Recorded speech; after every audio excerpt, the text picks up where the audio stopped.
Hello everybody, welcome to the Scottish Rugby podcast brought to you by the Scottish Rugby blog. I am Cammy Black. We're doing our Lions tour retrospective this evening, and you may notice we're not joined by John, Ian, Craig or Johnny. We've got two special guests. Now, relations between the Scots and the Welsh in particular have soured somewhat during the Lions tour, so I thought I should do this is my David Hasselhoff stood on the Berlin Wall moment, trying to bring everybody together. So what we've done, we've got Phil Lewis joining us. Good evening, Phil. Good evening, Cammy. How are you? I'm very well, thank you, Phil. And we also have Rhiannon and Garth Jones with us as well. Good evening, Rhi. Howdy, how you doing? Neither of you sound Welsh, but you do support Wales. I should say that. This isn't just me going for diversity. Just randomly picking. My name makes me look a lot more Welsh than I sound. And I've got no excuse. I got nothing to my name. That's fine. Well, Lewis is kind of Welsh, isn't it? Yeah, a little bit, yeah. Yeah, it's good enough. It's good enough. It ticks the diversity box for this evening, and that's what I'm after. Indeed. We're live at the minute on YouTube, Twitch, and Twitter, as well as our super secret social media group that you can get into if you are one of our Patreons. So if you're watching live, feel free to get involved in the comments and we can pick out some of the best ones.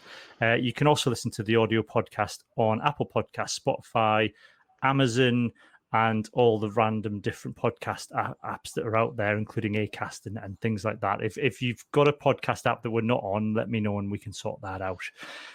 You can visit the blog, scottishrugbyblog.co.uk. We've got lots going on there. Usually we're going to be talking about the FOSROC, must get that right, Super 6.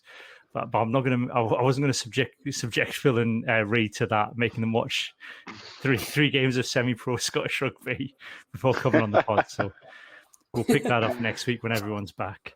The Lions, then, Phil. I'll start with you. How was that tour for you? How did it feel? Weird. I think weird is the easiest way I can describe it. Trying to look back to how things were back in 2017. I think, disjointed. It didn't seem like it really ever felt like we were coming together. It might have something to do with the fact that I ended up watching all three tests in various different locations that weren't pubs. None of them were pubs, which is where it's usually where you get where you get the best out of the Lions. I'm used to watching the World Cup and the Six Nations and things. I live in London, even though I'm Welsh, so I'm used to going down to local London pubs and in my Welsh jersey, giving as good as I can get from Scots, Irish, and English for those sort of early spring months for the Six Nations. And then I really look forward to getting in a pub with people all in the same red jersey and cheering on the same team for once. And I think I really missed that. And I think that's what my overarching opinion and feeling from it was, that it just felt a bit weird, which is a real shame because I think it was the most diverse bunch of players we've had in many years, which is obviously from your guys' neck of the woods. It was a really exciting prospect in terms of recent years of number of sort of Scots involved and that. So it had a potential to be a really good tour in that respect, and I think it just felt a bit flat having no way to get together and celebrate it. Yeah, I think we've said on the podcast the last couple of weeks, it's kind of weird being Scottish on this tour because we have got quite a lot of skin in the game, and I don't think any of us expected to have as much skin in the game as we did in the tests, but there we are. And it's probably the most invested I've been in a tour since '97. But it kind of, so then I've got nothing to compare with it because in '97 I was underage drinking in pubs around Berwick. So I don't think I watched the Lions game. I watched the Lions game at home. I watched the Lions game on Sky at home in '97, but I wasn't sat in pubs. So I haven't really got anything to compare it to. Rhi. I mean, how was it for you? Sure. Did it feel kind of like a normal tour, or kind of like the whole COVID thing and the whole that they're all locked up together? Feel it weird? I think for me, the way I tend to watch Lions tours, I think because randomly when they fall, is sort of the opposite of Phil. I very rarely get to go to the pub and watch them. I'm almost always in Burnley with my parents, so it's like me and my dad watching it and my dad yelling at the English players. Which not normally that dedicated a Wales fan. So in a lot of ways, this was weirdly similar, except also obviously like it really, really wasn't. Like I almost feel it was the whole thing felt very weird. Like normally I feel like I'm really missing out in a lot of ways because I'm just like there watching it with my dad trying to like find a stream. And this time it kind of felt like everyone was in a fairly similar position. Like I watched one of the games, I watched the last test in the pub, which was really nice. And it was really lovely to watch it with friends. But then kind of everyone in the pub who was watching the Lions game disappeared immediately afterwards. So you didn't really get the vibe in the way that you would another big rugby match. Yeah. But I think that the thing that you said there about COVID, like I was thinking about this before coming on, and like it's definitely been a very underwhelming tour in a lot of ways. But I wonder if that's yeah, I wonder if that's the reporting though, because normally if you think, I know some of the journalists went over in the end, but presumably the reporting on it, they all get access to the players, the players get access to wander around and go and see the sites and do all the touristy stuff as well. So there must be stories, but essentially they're all locked up in a hotel. So apart from the stuff that the Lions put on YouTube, we don't really know what they're up to. And that stuff's obviously really kind of choreographed and organized. So we've only really been able to see what they want us to see this tour, and that's kind of weird. But to be fair, even with the documentaries, like that's filtered. They choose what to put in that. But we still talk about those documentaries of those famous tours. Some of them we talk about more than the actual results of the matches themselves because they're that sort of infamous. Like Zebo having to call up his Toulon manager asking him to be captain next season. Like that's an infamous clip that goes round. Like, not like we still got little bits of stuff like that, but it seemed like you hear stories of like Lions walking down the streets in Australia, and like Aussie fans don't know who they are because it's not a big thing to them. But then like you'll get like an occasional like mob of red-shirted Lions fans that have made the journey across and will go and give them like ask for autographs and stuff. And you obviously got none of that this time. And so yeah, there's a big old aspect to it that was missing from it. I think if you separate out the kind of refereeing stuff, which I imagine we'll come to at some point. Yeah. Pretty much. I'm going there so early. I'm gonna bet some money on that. Pretty much everything that was weird and underwhelming about this tournament is kind of what you would expect if you sat down and thought about how this would be like at this exact moment. Like there weren't fans, the players didn't have the same kind of tour experiences they usually do. There wasn't the same access to them. Most people probably weren't watching it in a pub actually with their friends. Like I'm sure some people were, but it wouldn't have been as many and as much as maybe like in the past. Things like the disruption to all the games. So like the randomly constantly changing schedule and the players playing like 4 matches in 13 days or whatever madness it was. Like, and as well, things like you wouldn't schedule, like when this was originally scheduled, obviously it's just a 4-year thing. The Olympics wasn't supposed to be on at the same time with all of its like incredibly wholesome, uplifting vibes. And even things like very different vibes. You say that with such resentment, as if it's like, damn you Olympics for getting in the way of rugby values. I mean, I'm sure somebody will.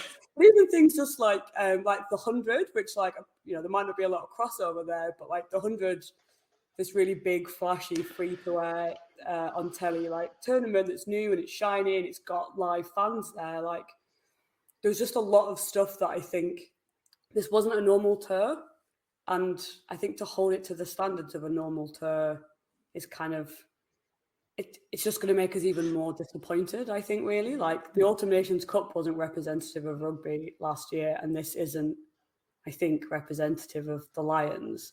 It's just really unfortunate that it happened with this kind of timing, so we didn't get the big festival of rugby that we would have wanted, and that Scotland fans could finally have felt like really joyously. Yeah, and I do think the kind of, obviously there's the social media side of it as well that's been, I think people have, it's hard for me because I think it's, as a Scotland fan, certainly in the last 2 years, the social media around the Lions has never been a particularly pleasant time because it's mostly people saying, thank God there's no Scots here. As a, so this time it's not been. I'm really felt any different because we don't want any Scots in the test team is what you generally get, and all the Scottish players are rubbish. But then equally, you've got Scottish fans saying, well, all the other players are rubbish. But I wonder outside of the social media kind of bubble, I don't like Twitter's not real life, is it? So No, there'd be plenty of other people who've watched the tour and enjoyed it for what it is, who aren't even on Twitter. Yeah, and that's the thing, and that's what I'm saying about missing the pubs and stuff as well, is that you might see 2 or 3 accounts from both sides of that particular sort of divide that you described there, both voicing equally rubbish opinions about certain players, and you could go down the pub and be arm in arm with a Scot, having no idea that they feel that way, but you just end up cheering on the same guys, and it's just, you wouldn't say stuff to people's face, and that's the difference with Twitter, isn't it? Everyone's just... You would say it, but I think sometimes you do, because I've been to international matches in the pub with opposition fans, and I don't think some of the stuff people, obviously some of it's over the line, but the stuff that people say on Twitter, because you kind of, it's ripped to the context within which it's said. If someone says in a pub, Stuart Hogg's a crap player who drops the ball all the time, and you're in a good mood and you're having a laugh with a guy, you have a bit of back and forward, and it's fine, and it's a good laugh, and it's nice to kind of have that engagement with people. But deprived of a face, like a human face and context, if you're just speaking to someone, a profile picture of somebody's dog with a couple of flags next to it, then that tends to kind of raise the blood pressure levels when they start slagging you off, as opposed to in a pub and it's a real person and they've got a smile on their face when they say it. I think there's like a very basic thing that, like, on any kind of social media, really, it's that you lose the context, right? But also, like, you just get these like floating sort of statements that are presented like facts. So, like, when my dad's mate says, "Oh, like, Dan Biggar's really crap for Rhiannon, like he shouldn't be the starting 10," we can have that kind of back and forth joking, and there is a context, right? But when someone just posts that on Twitter and you scroll past and you see it, and you're like, "What is this nonsense? Like, where has this come from?" There's no, and even though it is the same thing, it just feels a lot worse because you don't have that immediate context of even if it's just like someone you've met in the pub, but they're wearing a shirt, right? So you can identify them as a fan. Yeah, and the tone of it, like. And the discussion lasts 5-10 minutes, and then you move on to something else, as opposed to the discussion lasts 3 days because someone keeps coming back to you. Keeps tracking at the mentions. Someone's retweeted it again. Here we go again. Yeah, I've barely been on. So this is the other thing that's been a bit weird for me this tour. Like, for personal reasons, I haven't been as like online, and I haven't been as devouring as much like kind of content as I might have been normally. So I've sort of missed a lot of this, but like literally every time I've checked in on Twitter in the last 4 weeks, I think I just immediately wanted to put the phone down. Like, I think there's been a lack of content though, because aside from like early on when Robbie Henshaw sellotaped Bill to that gantry in Jersey, and we all had a laugh about it, there's been like, the videos are all very nice, but there's no, we haven't really seen into it. I know what you're saying, Phil, about the documentaries. We don't get to see those until at least 6 to 12 months afterwards, by the time they pulled it all together and got everyone's approval to put in the shenanigans. I hadn't even realized it. I was watching they did a podcast of the 97 tour, and they'd kind of reunited some of the people, and they had the documentary filmmakers, and they'd actually kicked them out of the room halfway through the court session. And you think, Christ, if that's what they got on film, what the hell happened in there that they didn't want on film?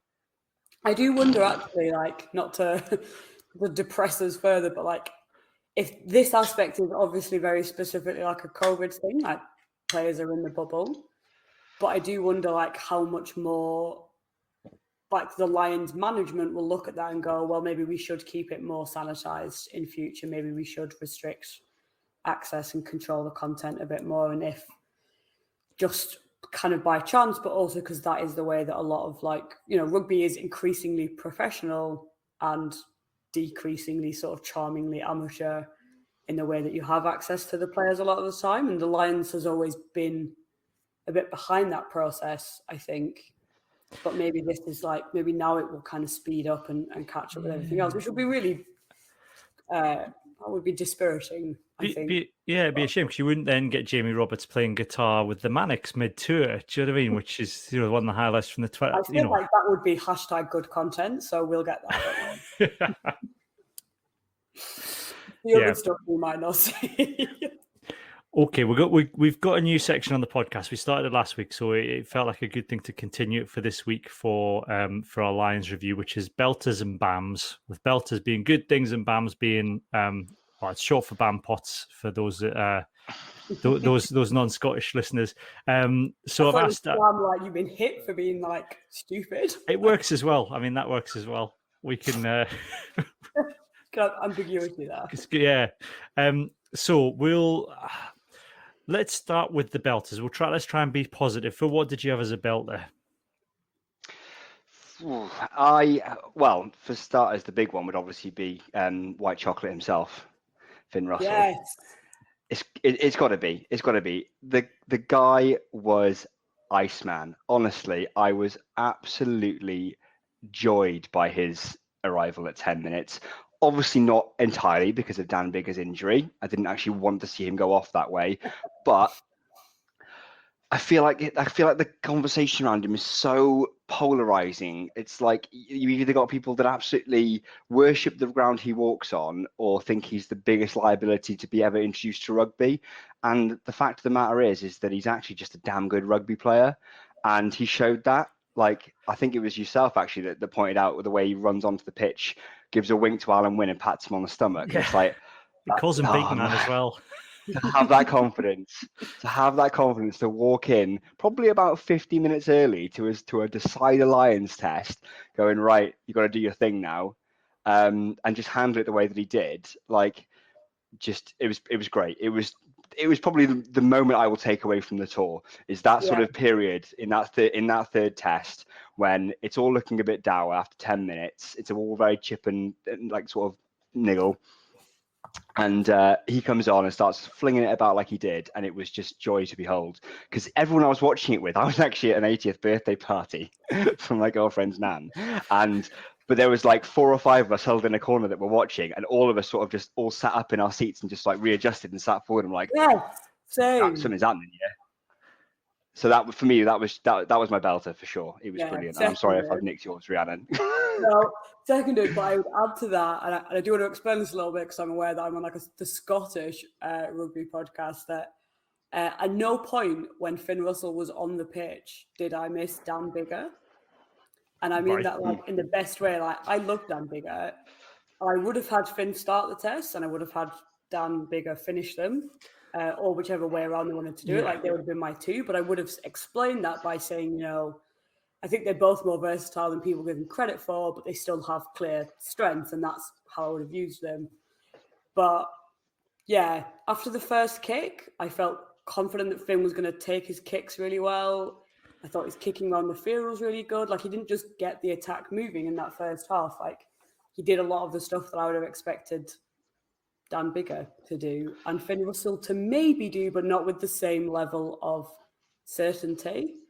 And I think I can't remember what point in the game it was where he put a kick in like in between the fullback and the winger, and it was just right into the 22 and it just caused absolute chaos. And I was like, that's not what you expect Finn Russell to do, but it's what he shows he can do. And I was like, well, there you go. Then he's just showing he really is the whole package. I think the really lovely thing is like probably part of the reason that the debate is around like Finn is so polarized is because like the people who see him most, right, are like Scottish fans or like Glasgow fans, and they obviously do see a broader range of what he can do.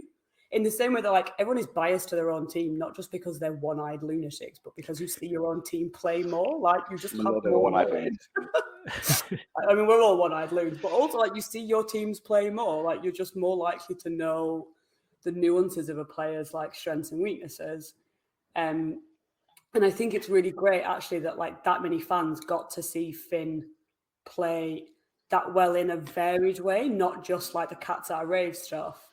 And that was really great because hopefully then we can have a slightly less boring conversation about whether he's good or not, and whether he's reliable or not, and like what kind of game he can play or not. Like he can't really win. I think the problem with Finn Russell is because of the way he plays, he can't win. Because even there are some people who have even said that, well, he came on and had a good first 10, 15 minutes and then he faded away.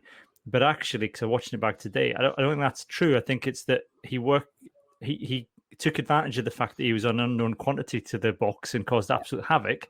and they're a world-class defence. So, of course, they're going to adjust. And suddenly, this guy's going to run in the middle of us and start chipping over our heads, lads. We need to watch him. Yeah. So, of course, he's going to sit back and do things a little bit differently. And they maybe... reacted to him and he reacted to them. Like, that's what you want your top-level fly half to do. And it might not have been quite as thrilling to watch in the second half. And obviously, we didn't win it.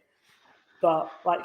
he reacted exactly as you would want your fly half to do in that situation. I think the Finn Russell critics would have expected the way he played in that second half to have us lost that test by 20 points or more.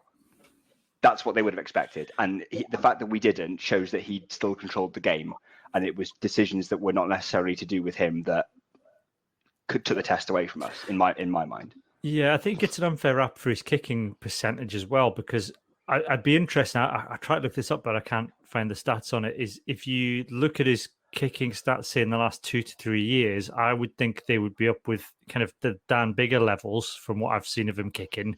I don't always like it Racing, but certainly for Scotland, he's been very high percentage. But I think his percentage comes down overall career-wise because he wasn't very good at kicking when he first kind of came on the scene, and we had Greg Laidlaw's kind of metronomic boot doing it for Scotland, so he didn't have to. So. I think there are also the things that kind of warp your perception of stuff. Like, everyone has this idea that Owen Farrell is an amazing kicker because he does really well take like crucial sort of like clutch kicks. But actually his overall kicking percentage is a lot lower than most people realize. And that's partly because he takes harder kicks maybe, or where he takes them in the field. But like, he's not as high a kicker as you think. Lee Halfpenny is also a little bit lower than you'd think because he tends to take the really long range ones now for Wales. Mm-hmm. And I think the thing with Finn is, one, people remember the start and they just cannot get that out of their head. And they also have that image of that like really unfortunate time he fell over in front of the post and just like skied it, which I was joking about in the pub when we were watching it. I was like, in my head, I factually know that Finn is a way better kicker than that. But every time I see him line up a goal kick, that is the first thing I remember. And like, I dismiss that as an idiotic thing. I think a lot of people do remember it though. Like, well, the reason that was against France, and the reason the referee was on the mic had the TMO in the earpiece, getting them to review something about the try that had just been scored. And the rule is if you kick the conversion or attempt the conversion, then they can't then go to the TMO and wipe off the score. He also slipped, I think, because he was rushing it so much, he just slipped and fell on his arse. The whole thing was hilarious. Nathan Hines basically said, "Take the kick, take it now." It was right in front of the post, and I don't know what happened. Yeah. But I do think that's the kind of thing, it is so kind of funny that you do remember it. And even if you're not deliberately like putting that in your mind as like an example of Finn's actual kicking ability, it's just the kind of thing that distorts people's perceptions. Yeah. People, they just hang on to their earlier ideas of stuff for ages. Like, I think that's it. And also this idea that you can't do well behind a pack that's struggling. I don't know any fly half in the world that's done well when the pack in front of them struggling. And I don't know what that kind of feels like, a bit of a self-own to me if the kind of English and Irish fans and Welsh fans are saying that, because like, well, all right, so your lads are behind a struggling pack a lot.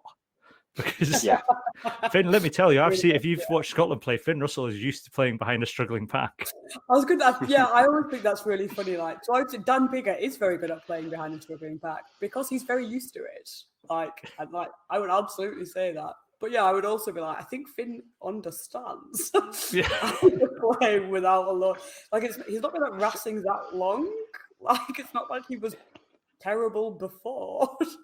Saying Finn's only good going forward, to me, just marks you out as a very, very casual rugby viewer straight away. If someone's to stand next to me watching a game that I've not watched them before, and like that, they'll say something like that, and I'll be right. Yeah, okay, you have no idea what you're talking about, do you? It's you very just, like just read an George article. Ford as a better running threat, like, or he plays back to the line kind of thing, like. Yeah. I mean, that's fine. Like, I think it's not, some people only watch the game casually, and I think we would probably all agree that the commentators and the pundits way too often don't do a very good job of conveying what's happening. 100%. When you're used to listening to Jiffy yell, "He's really great flat to the line," like, you're going to take that away as like a perfectly reasonable comment. If anything, actually, the one thing you could say to Will in Will Greenwood's favour, which is not a lot, obviously, but is he does that well, but only because he plays the role of a man sitting watching it on the telly at home and just saying the first thing that comes Whatever into he's his seeing. head. I'm a Yeah. useful full character. Yeah, I mean, obviously I hope that will get better, but I do think if you watch that game as a very casual viewer, probably what you would take away is like Finn got the attack moving in the first half, and in the second he kicked his goals. Yeah. Like he got them moving around the park with his kicking. He kicked his goals. He did the things you would expect a Dan Bigger or an Owen Farrell type fly half to do. At least they'll get that he's versatile and that there's something more than this kind of really boring, simplified debate. There's a couple of other things that he does, and I think a couple of people picked it up, particularly with the Ken Owens try, is the fact that during that he tells Bundyaki to stay back and keeps him outside of him, and then tells him when to go into the maul. So he's actually his game management. It's kind of one of those things. I think people don't think it's something he does, but his game management's really good. He's the one. His communication, particularly with Ali Price, has always been excellent. I was going to say another belter for me is I thought Ali Price just I'm not going to say he's the best scrum half in the world, Cammy. I'm sorry. I'm not going to go that far, but he's no Finlay Christie. I did think he was very good, and I thought it was, I understood why they did the scrum halves the way they did, because they clearly really wanted Murray to come on and like be a bench captain when like logically in other circumstances you would have probably paired Murray and Bigger up and Price and Finn up from the start, but the way Finn came on early meant he got all that time playing with Ali Price, and I actually thought both of them did really well from a game management point of view. Like, it wasn't a brilliant game. You didn't get to see them show off. But in a really, really hard game against an incredibly tough opposition, both like physically and intelligently in terms of defense, I thought they were really good. I thought most players were pretty good, to be honest. I don't think people played badly. They just didn't play as well. We haven't got to our BAMs yet. We'll get to the BAMs. I think Ali Price was one of my belters. I think he. A lot of people kind of coming into the tour that didn't think much of him. And again, I get it. I think, they haven't, not everybody sits and watches the Rainbow Cup / Pro 16 or whatever it is this week. And the IRC, it's the IRC now. It will always be the Ultimate Rugby Championship. I know it's the United, but it'll always be. That's United. It's United Rugby Championship. It really needs to be. I'm surprised that Jay-Z hasn't made them change it yet, to be honest. Also, the South African teams aren't going to play for like the first month. The whole thing's going to be mad again. But I think if you're not used to Ali Price, you might not have realised how good he is. He's better than he was. I think, he had a bit of time a couple of years ago where he basically put on a load of weight and lost a lot of form, and then he sorted himself out, and now he's better. He's better. Really good. And his kicking's accurate. I think the one thing is I wonder is they obviously picked him and went with him particularly in the first and the third test because they wanted to do the contestable box kicking and the kick chase, and he's really accurate with it. I'm not sure that Conor Murray is, but I can't think who else they could have taken with them that could have done that with. I think Murray is when he's really good. I think is, and I think him and Ali Price made a lot of sense from that point of view. And I think realistically, in other circumstances, Gareth Davis would not have been on that tour, and it would have been Ben Youngs, because as much as we all like to take the mick out of Ben Youngs, and as flaky as he can be, so often, so amusingly, again, when he's on form, his kicking game is very good, and I think that's actually what they wanted from their scrum halves, and it was just that Ben Youngs pulled out, and they were basically left with options of people who weren't fit or were Gareth Davis. Yeah. They went with Gareth Davis.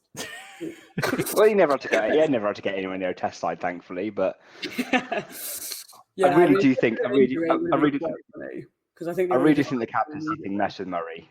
To my mind, I think the captaincy thing really messed with Murray. This is a completely left field opinion. I'm not heard it touted by anybody else. I'm just something that I think didn't sit well with him, and I don't know. I just don't think it sat with him at all. It was a really weird choice, considering he hadn't ever been sort of put in that circles for the Irish team, and then to throw him in there as tour captain. I think, you could almost feel like you could see how he was playing in the warm-up games. He was playing like a man with the world on his shoulders. And I think it just messed up his tour, to my mind. I think we know he can play a lot better than that. And I think the problem is though they took it was, I don't know what the average age was, but it wasn't I suppose the only other option then would be Ken, who's, let's face it, Ken wasn't a nailed on start for the tests at the start of the tour. This is something maybe we'll come back to, but I think Gatland might have been a little bit reluctant. Murray wasn't nailed on to start either, but I think Gatland might have been a little bit reluctant to pick Ken and be like, yeah, I picked another Welsh player and what? Like, I think he was... I think the last tour really got to him in terms of how the media responded to a lot of stuff. And I don't think he previously felt a need to kind of take the Lionsy sort of values and the legacy side of it as seriously. I think his priority was just winning and he wasn't bothered about anything else. And I think after that, I think for this tour, when he signed up to it, he probably would have been a little bit more conscious of the need just to be aware of that kind of management side of stuff. And had there been more 50-50 calls, say, with the Scottish players, I think he might have been inclined to go for them in a way that in the past he hasn't. As it turned out, there was no need to, because to my mind, actually, all those Scotland players picked themselves. They were all really great. And the same for coaches. But I do think a little bit of Gatland would have been like, well, if I pick Ken, then I'm just picking like the third, fourth Welsh player in a row as captain. Murray does have the experience. It's his third tour. He's going to be in the 23 because Gareth Davies is not. He is respected by the other players. I mean, let's face it, he was not. He's not an obvious captain in a lot of ways. He's not an obvious test captain. But to be a tour captain is a different thing, right? You just need the respect of the other players and you need to kind of bring everyone together. And I don't disagree that I think Murray struggled and that might well have been a part of it. And he did certainly feel from the bits of the tour games that I saw, like he was kind of pushing it in a bit in maybe a way that he wouldn't have done otherwise. But I don't think he was a bad choice. I just think it didn't work out. It's the execution, isn't it? I mean, there was an interview with Finlay Calder in one of the papers today. I can't remember which one it was now for the life of me, but he was talking about when he was captain in Australia. I want to say in '89, but I might have the year wrong. It might have been '88. I don't know. He picked Brian Moore as his co-captain because he said, I was fine with the lads and Brian knew more about rugby than me. So I delegated the rugby to Brian and then I sorted out the kind of pastoral stuff of making sure everyone was happy and together and kind of doing what they were supposed to be doing. And I wonder whether or not there's an element, I think it was, yeah. Who else is doing, I suppose if Alan Wynne Jones is known for ages that he's going to be captain and he'd have that in his mind, who's the leadership team, who am I delegating tasks to, what's my role within all of this? And for Murray just to be landed with it, I think, so early, it probably was quite a lot. Quite a curveball for him, yeah. And it's a big thing. But I'm not really sure, this is probably the kind of thing that people would love debating. There's no other obvious candidate to me anyway. Like, you go out and Maro Itoje or something, but then he's quite young and he'd just be kind of like doing slam poetry nights. Sam was young. Sam was picked as a young captain. Sam was younger, wasn't he? But also, I think, Sam was a different kind of player in some ways. I also think Sam was a young Wales captain. And then he was quite a young Lions captain, but he'd been the Wales captain for 2 years. To say tomorrow, okay, by the way, I know you haven't even captioned Saracens yet, but do you fancy being the Lions captain? Is quite that's quite a job. Yeah. And all the other kind of, I'm sure there will be people screaming Stuart Hogg at me when they listen to this. God. I'm just not having the Gatland would pick a player at 15 as the captain. It's impractical. But yeah, let's not. We've had long debates. Johnny McGinty's not here tonight to defend himself, so let's not go there. I know you're listening, though, Johnny McGinty. I know you're out there, Johnny McGinty. God damn you. Ree, what's one of your belters then? So I also thought Morrow and Robbie Henshaw were great. I genuinely, I think there were some players who had bad moments, but I don't think anyone was like particularly dreadful. I thought most of them did fine in incredibly tough, tight test matches. But I thought Mario stood out a lot, and I thought Robbie Henshaw stood out consistently. And they've definitely both come away with like reputations properly enhanced, I would say. To me, kind of inexplicable that the centre partnership wasn't Aki and Henshaw from the start. I love Chris Harris. I thought it was really harsh on him to be dropped after the second test. Just the pure thing of like, they play together for years and years and years. Some of your partnerships have to be like pre-existing partnerships. Like cohesion is a massive part of why the Lions struggle. Especially if your other key partnerships aren't going to be. If you know you're forced into a position of starting Ali Price and Dan Bigger, your 9 and 10 are not going to be a tried and tested combination. You want to try and make up for that cohesion somewhere else. Yeah, and I think like in the past, Gatland has picked a lot of Wales players, and you can make a lot of jokes about that, and you could get quite defensive about it. But the simple fact is, like, Lions teams tend to do better when they have a good, fit spine of players from like one core grouping, whether that's a club team or an international team, because they just know each other better. And the problem of a scratch team is that you're scratched. Like, it's really, really hard to develop the kind of relationship over 6 weeks that you would get for like 6-7 years since Henshaw and Aki started playing together at Connacht. Like, I think that's, I mean, even you look at the Scotland players, and that's what they've done. It with the exception of Hamish Watson, who's the only Scottish back row that got picked. You've got, Ferguson and Sutherland. That's the Scottish front row. You had Hogg and Doohan at the back, and then you've got Price and Finn and Chris Harris, because Chris Harris can play anywhere. Yeah, Chris Harris worked as an outside Finn option as a partnership, just in like a broader sense. Yeah, and then he can fill in the back three. I think the thing that surprised me with the third test, and I think maybe when we're talking about established combinations, is I think it was a big roll of the dice for the third test to go for Adams and Williams. But having said that, they didn't look like they were playing their first test match together. Well, because they obviously play together for Wales, but they also play together outside Dan Bigger for Wales. So and the idea of two big boys in the centre, I think, is probably not alien to the two Welsh backs. So when I was picking my Lions team at the start, I would have relied more heavily on combinations, and maybe we'll discuss this later with the general team selection. But to keep it positive, I thought Henshaw was really, really good, and he will have impressed a lot of people, I think. On that day. And that's, that tackle from Khaleesi to stop him getting his try was remarkable. And I think it's quite significant that it took something that remarkable to stop him from scoring at any point in those three tests, actually. Yeah, see, Khaleesi was one of my other belters, just because I kind of felt like we need to kind of address it. I mean, just... he was just phenomenal across the three tests. Everything you would want your flanker to be. Yeah. It was just relentless. An utter arsehole from start to finish in all the tests. Perfect. And then would come off he comes off the pitch and is just the nicest man. Do you know what I mean? He's like... Great caption. Perfect. Yeah. He nailed that balance. I also thought, shout out to Lukhanyo Am, who I thought was stupidly good. It hurts me to say that Jonathan Davis is no longer the best outside centre in the world, but I think the evidence is quite overwhelming. It's Elliot Daly, right? I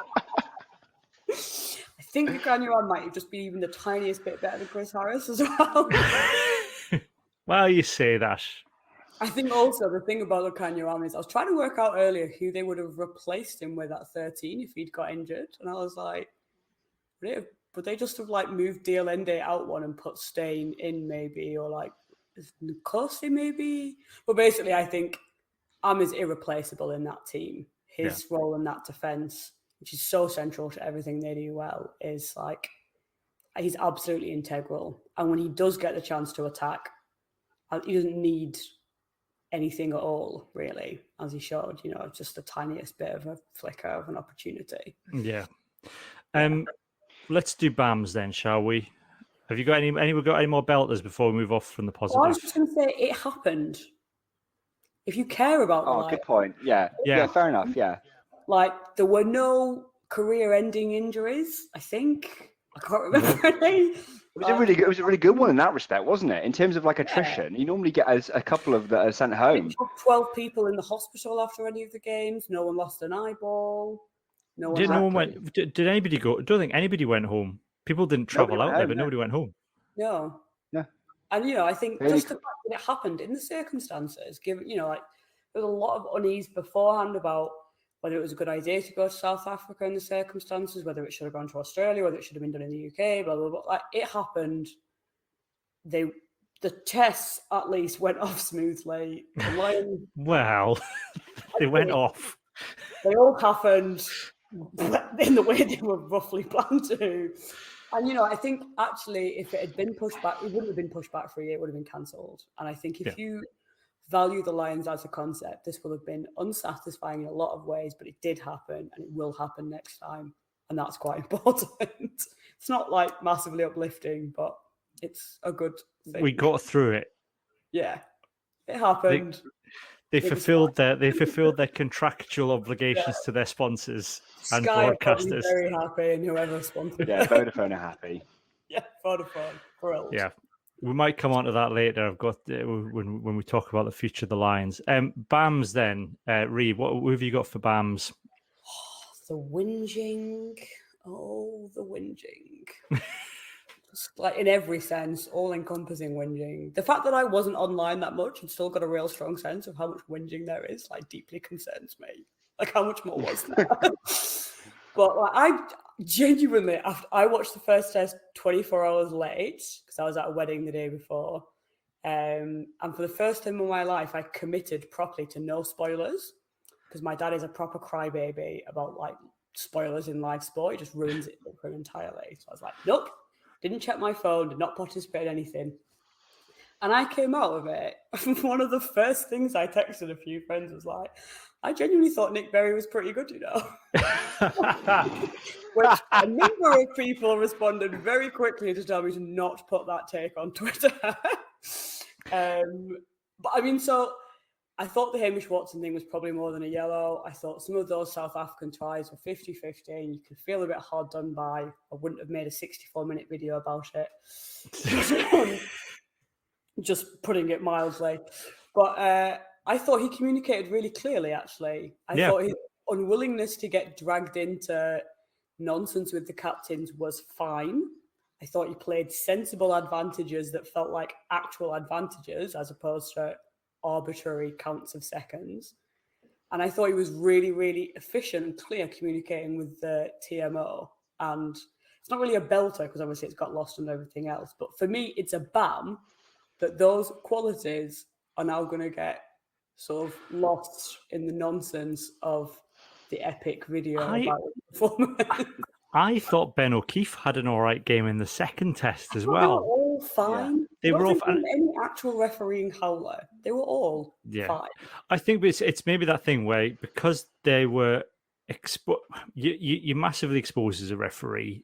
I think in rugby in particular, because the laws are so bloody complex, and needlessly so as well, and they keep changing it. So we have, we constantly have to kind of relearn the game and relearn them. Held up as like one of the best referees ever, and he freely admits that he hasn't read a law book, and most of the time when he comments, he doesn't seem to have any idea of what the modern law might be. Is annoying, right? But also like just generally an indication of how hard it is to be a good referee. Like. Yeah, but I think that's if you subjected anybody in any job to that level of scrutiny after a day's work, we'd all come up short and have had absolute howlers. I'm like reasonably certain about this, but aren't all referees amateur? Like, why? For one thing, because Wayne Barnes is a barrister, right? Yeah. He has like a day job, and I think most of them do. Why do we ask people to do the most important job that's ludicrously complex and demanding, where they're exposed to ridiculous amounts of scrutiny and frequently just get thrown under the bus? Like, how many times has World Rugby gone, oh yeah, that referee was just completely wrong about that call. So like, have at it, lads, on social media. How? Why does anyone want to be a referee? Like, oh my God. It can't possibly pay enough to be worth all of that madness. Well, according to this is, I'm not entirely sure this is correct. This is the first result that's come up on Google, so it may be wrong. This is rugby referees category based on salary chart. So per match is $1,500 and they get bonuses, and their yearly income is $220,000. I don't think this is a real thing. I know that. That's Is not that a a real referee in thing. an American sport? It said, Otherwise, I'm going to change career right now. I'll put back all that money. You have to be. I've got a good memory. I can boss people around. I'll just turn Twitter off. Sounds fine. Yeah, Super Rugby referees are full time. They get a 6-figure salary and a car. Right. Well, that's fine. I mean, that sounds. I don't know what the currency exchange rate is there, but that seems, like it does. I mean, I would imagine in Super Rugby you're getting a nice car. I don't know what kind of car you're getting if you're refereeing the United Rugby Championship, to be honest. Something from it's definitely from a former Soviet bloc. Is it a Skoda? Which is like the only. I don't know enough about cars to make car jokes, I'll be honest. I think the thing with Barnes is because Wayne Barnes had a career beforehand. Maybe he just really likes being a barrister as well as being. I think that's it. I think that's it with Wayne Barnes, is that and I think because he does commercial or property law, I don't think it's like a time sensitive kind of law where you get a phone call and you have to be down the courthouse to defend someone for murder. I'm going to keep an eye in the comments section now, just because it's like Wayne Barnes is like, mate. I'll have you know. I'll have you know that, if someone threatens me with judicial review, I have to reply within 3 days. I reply to all of my emails in a timely, prompt manner. Thank you very much. No, I mean, I just kind of think maybe it is just Wayne Barnes. Like, it just seems generally that referees have an incredibly difficult job, and we know now how much performance analysis they have to do, how much fitness work they have to do. Like, it just seems like a really, really tough gig. And aside from just the kind of meanness of attacking a referee for stuff you don't like.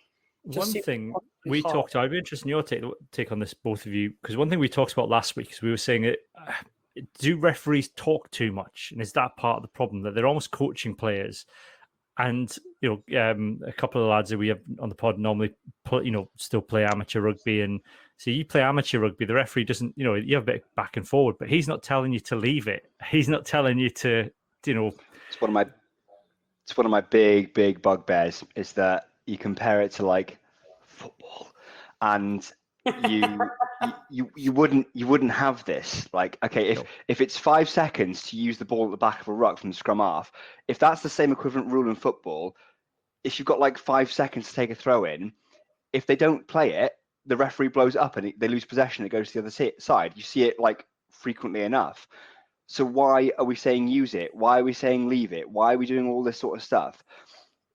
We've shown, like, I think you were saying that Suz was saying he will drop a scrum in the opening sort of section of the game. Xander, sorry, will drop a scrum at the start of a game to gauge where the referee's at. Smart tactic, but it shows that teams are willing to feel out where the referee's at.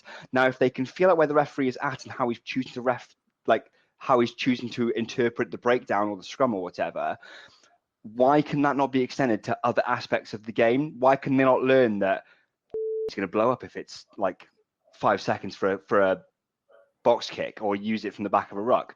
If they blow up and get pinged for it, they won't do it again. Well, you say that. How many players have got a red card for a high tackle and done it again? Yeah, exactly. No, I'm kidding. I do broadly agree with you. I think there's a little bit of it. Like, I don't really mind them saying use it to be like, I started counting your 5 seconds now. Unless you get Rob Harley counting into -1, -2, -3, which is always fun. I think there is generally too much coaching, and I think if players or referees either side feel that amount of coaching is required, then we need to simplify the law book because it's silly.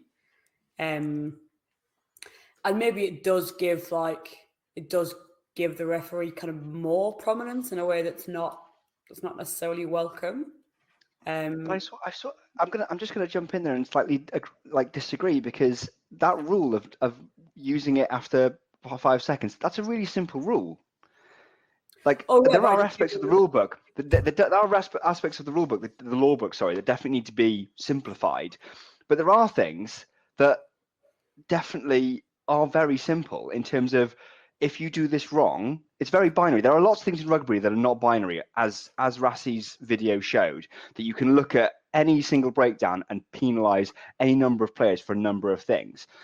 But something as simple as use it seems mad that we're saying that players can't count to 5 themselves. No, and even if they actually think, I know some of them can't. I know you're going to talk about Gareth Davis again. I'm not that mean. I was not. Oh no, okay. Sorry, that was Tavis Noyle. Sorry. No, it was even if in the heat of battle you might be counting a bit slower than you think, or your heart rate can change how you perceive. Like when you're at the gym and you're like, heart rate's up, a song that's fast paced will sound slower. I know it sounds like a bit of a tangent, but your counting might be off in your own head. But if you get a feel for where the ref's at, because he blows up without even realizing that you've taken more than 5 seconds in his mind to move that ball, you can do it. You won't make that same mistake again, like with red cards. It's not a difficult rule to change. No, I don't think it's a complicated rule, and I'm pretty sure all professional rugby players can at least count to 5. I'm all just meant, pretty sure. I'm all just meant, your perception of the ball being out and ready to play is not necessarily the same as the referees. I just mean, I don't have a problem with the referee being like, I have decided that ball is out and ready to play now, and if you don't play it, I'm going to ping you. Yeah. Just because your angles are different, it's not just a matter of counting. And you could argue that the way players get to set up from rucks now, and they take all that time in order to box kick, is frustrating and annoying, and maybe we don't want it, but it is currently an important part of the game. And I can see why the player might be like, that extra half a second is important enough that I would like to know that the referee has decided the ball's out or not. That's all I meant. But I do in general agree with you. I think, yeah, it's stuff like no hands. I mean, no hands, what that's basically telling someone, I've caught you cheat. I've basically caught you fouling and breaching the laws of the game. Yeah. I'm just telling you to stop it. And they shut hundreds of times a game here, no hands. It's blow the whistle then, because he's. So the pub I used to watch the games in, one of the kind of regulars was a former international referee. I don't think test tier 1 test, but properly experienced test referee. He used to do this really annoying thing where whenever random people would ask our group what the penalty was, he'd tell them that they had to ask me. This is a really lovely stand for feminism, but now I have to guess what the penalty was, and I don't know. It's a breakdown with 12 different things happening. So I said this to him one time, and he was like, "Yeah, I'm a former referee. I can see even more things happening at the breakdown than you can. I've got no idea what they've pinged it for. There's at least 3 things that I might have blown the whistle for there. I don't know what that referee picked, or if it was something else." So I can see, again, I can see a logic in a referee being like, look, this isn't important enough to blow the whistle now. I'm going to tell you, and then next time you get blown, but we already have that. We already have that in the conversations with them about the captains, about yellow cards, about saying next foul's going to be a yellow. Now, if you, Cammy, are saying, right, we're seeing no hands, no hands, no hands, hundreds of times in a game, if the ref's seeing an individual consistently doing that, just ping them. Why are we in a situation where you can have the conversation about gross infringements and have conversations with captains about the next infringement of that kind being a yellow card? Why is that not that? If we're going to be that sort of involved in coaching the players through the game as they are, at least introduce that level of consistency.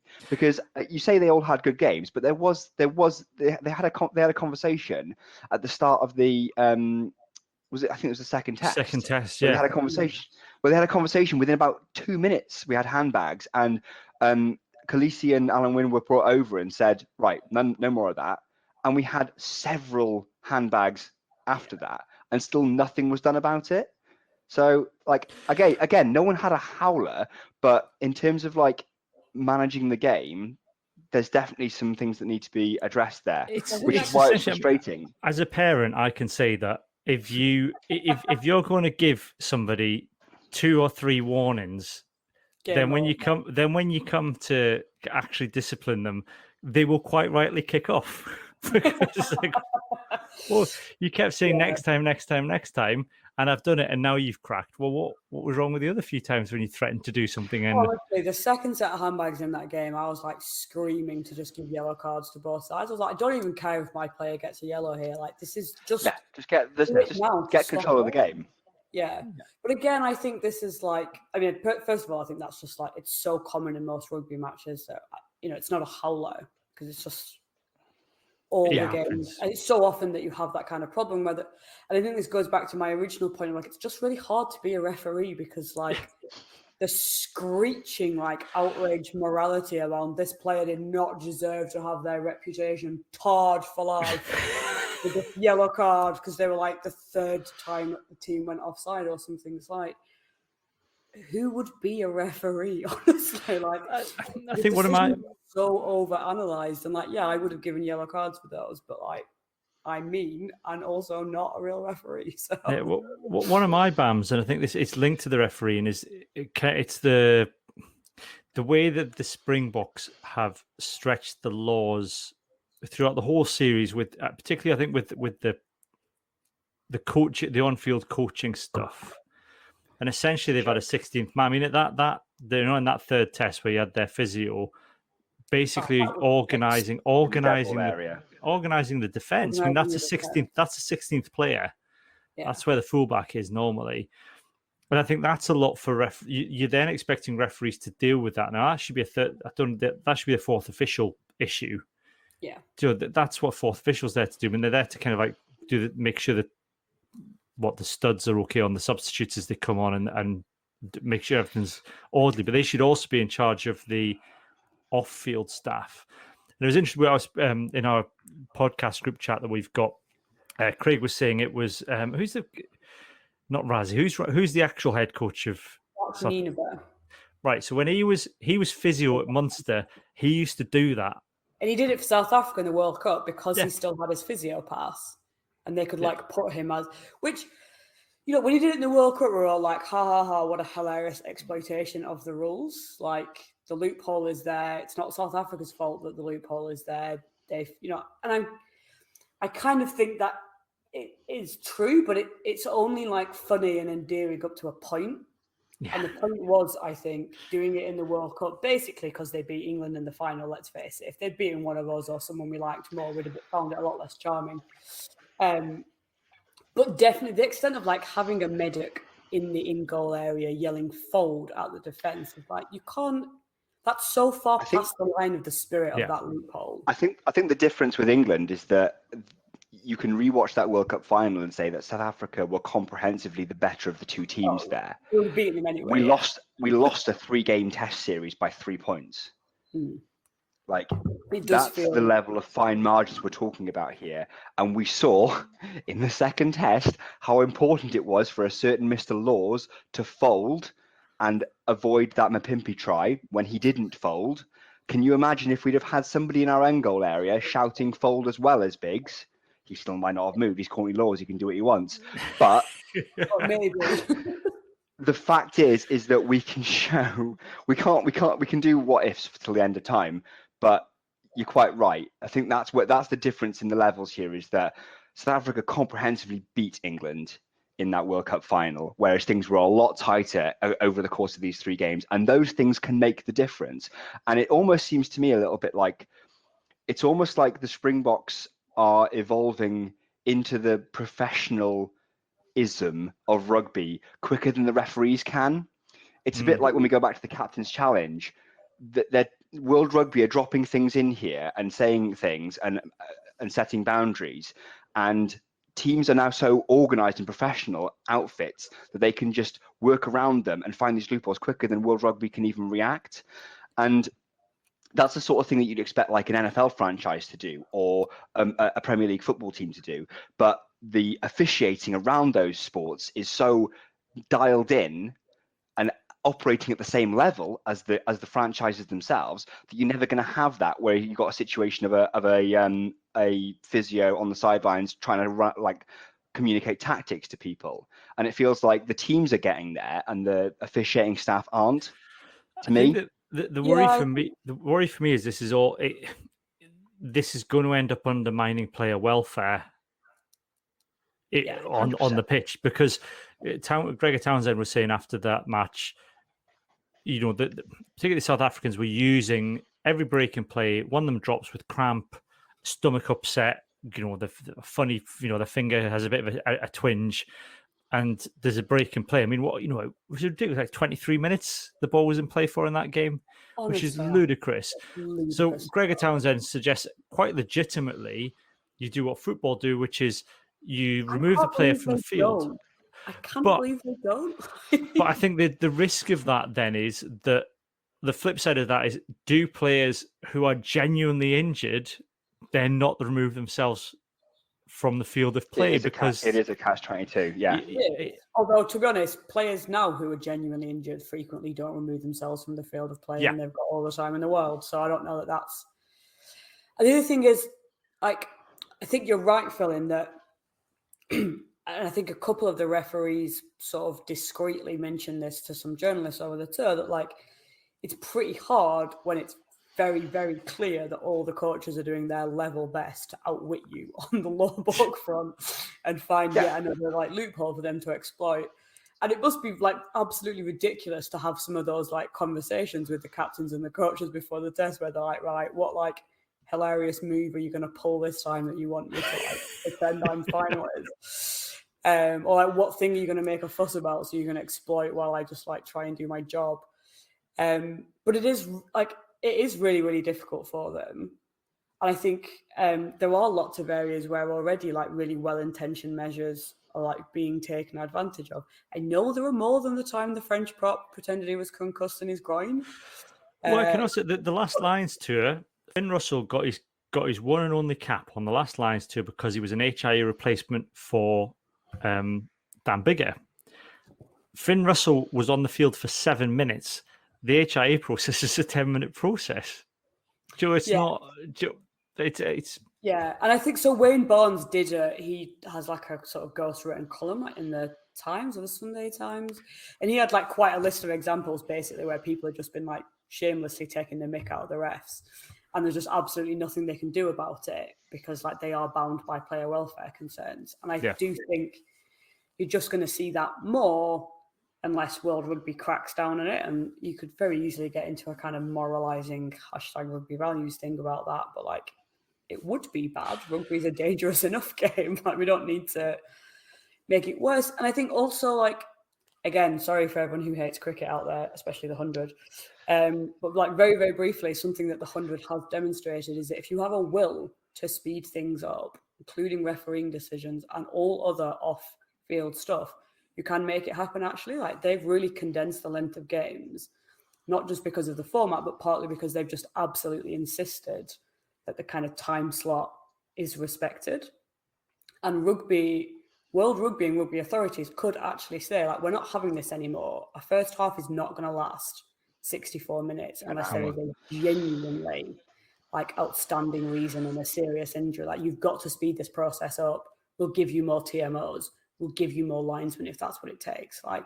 We won't tolerate water coming on if it's not hot enough, stuff like that. You've got to think broadcasters are going to start kicking off as well. I mean, Sky, it probably didn't matter. I don't know what they had on after the third test. It was probably some rerun of a 1996 Man United game. But I think they talked about it for another hour and a half because they had it on the main event channel. They just created a channel for it, so it's fine. But that happens in Six Nations. Yeah, BBC. All of a sudden, EastEnders is running late, and the world's up in arms, and that's a big deal. Or it's ITV and advertisers. Part of the reason that cricket competition has so aggressively sort of pursued that approach is in order to sell it to the broadcasters as a really clean, quick slot, that won't run over into EastEnders basically, or whatever the other version is. So it is doable. It's obviously harder in rugby. It's not like cricket is a very simple game. It's pretty complicated when it wants to be. I really hope that this general sort of mess of a lot of that side of things from this tour prompts World Rugby to just take some really quite aggressive measures. Yeah. To restrict a lot of that stuff. It's not going to happen until England get embarrassed doing it. I'm not even joking. Nothing crystal Eddie. We need Eddie Jones to do an hour-long video before anything happens about this. I think maybe if South Africa do it to New Zealand as well, and the New Zealand complain, because the power of going back to that Razzie video, he would have he makes some really good points about the refereeing that we've all just discussed about how difficult it is to be and the level of time wasting that can go on and the problems with interpreting the laws. If he really wanted to make that case, he could have done a video half the length, but of 15 minutes Lions decisions, 15 minutes Springboks decisions, and it would have made exactly the same point, but he didn't want to. There we go. No, because he's Razzie Trump, and that's exactly. Phil, what have you got for a BAM? Tom Curry. Good. I don't have to say that. I'm sorry. He's a really good rugby player. He is a really good rugby player, but he has some sort of weird, brain fart moments that just, if somebody could grab him by the scruff of the neck and sort those areas out, he'd be Hamish Watson. But that's which is the problem, and that's I could not for the life of me understand. We get to the third test, and maybe they did drop Hamish Watson because of that tackle in the first test, and that was the reason why they've done it. But I cannot for the life of me understand why Hamish Watson didn't start the third test, given the amount of penalties Tom Curry personally gave away.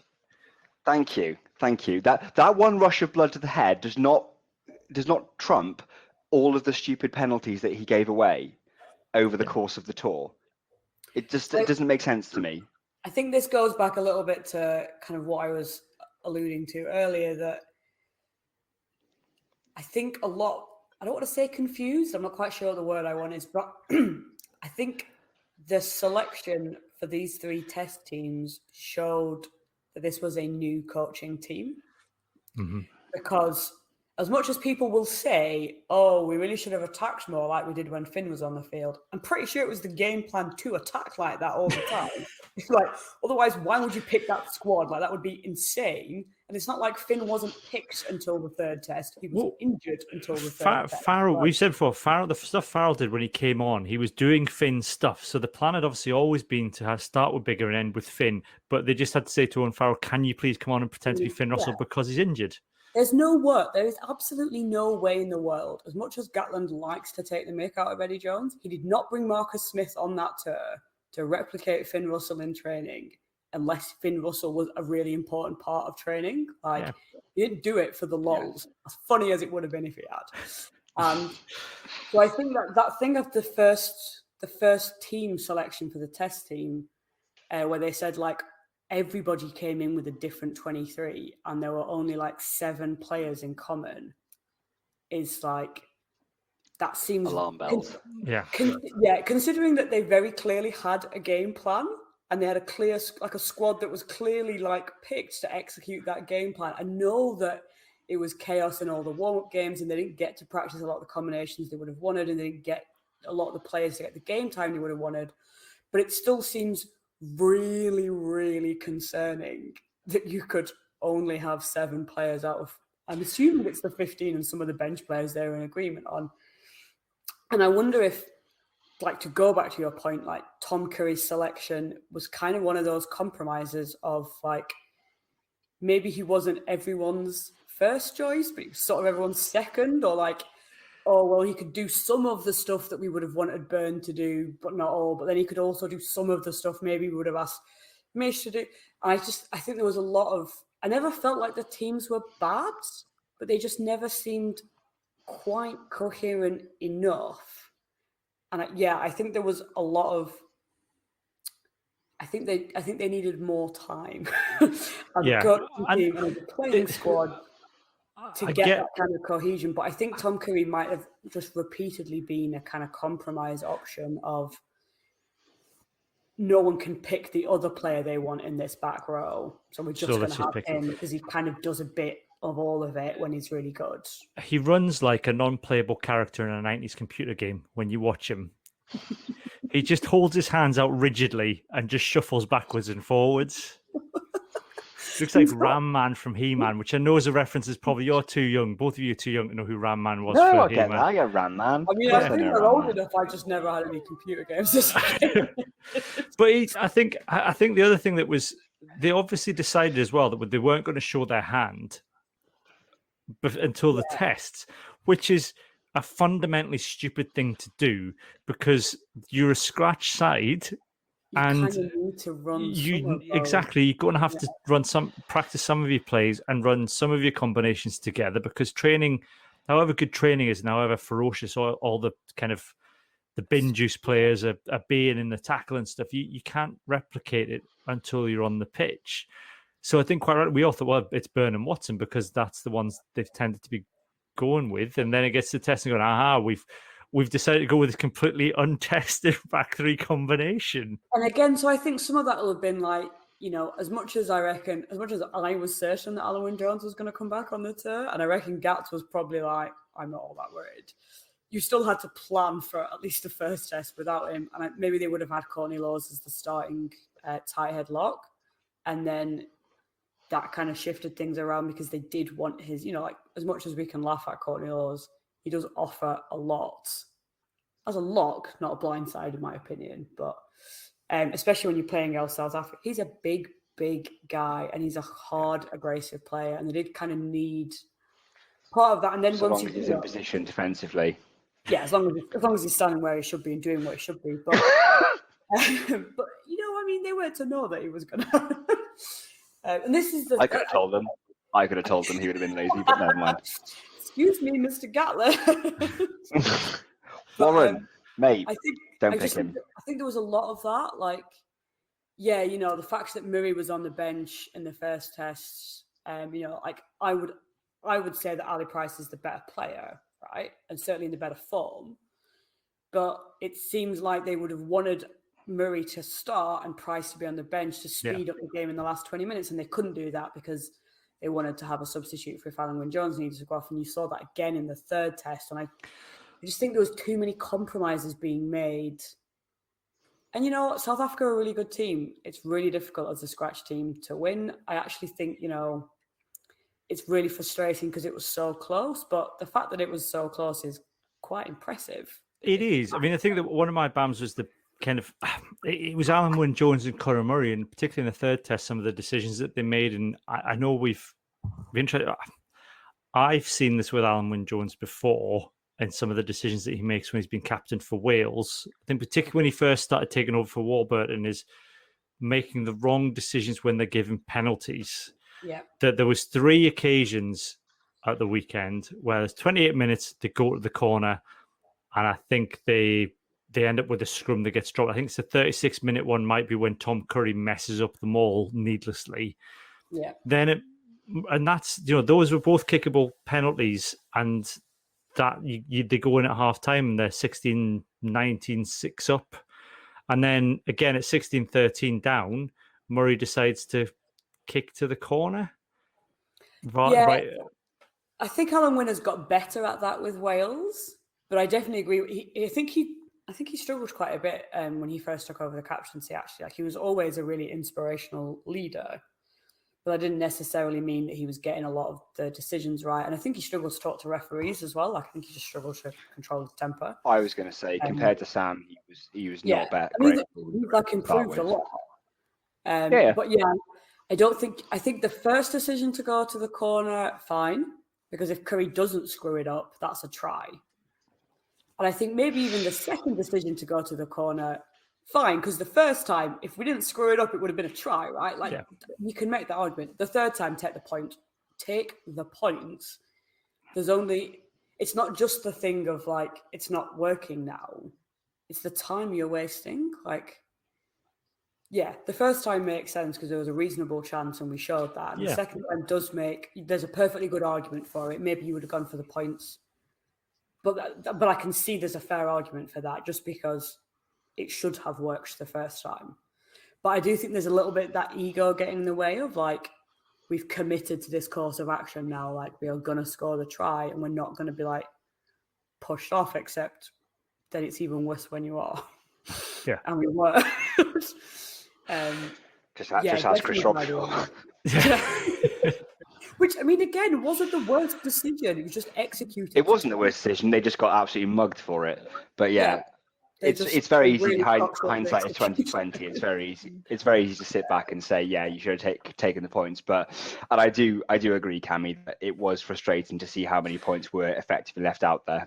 Yeah, especially when you know, like, not even just the narrative thing of like the potential of Monet staying to come on and kick a penalty at the end, but like you just know how many close games now are decided. Yeah.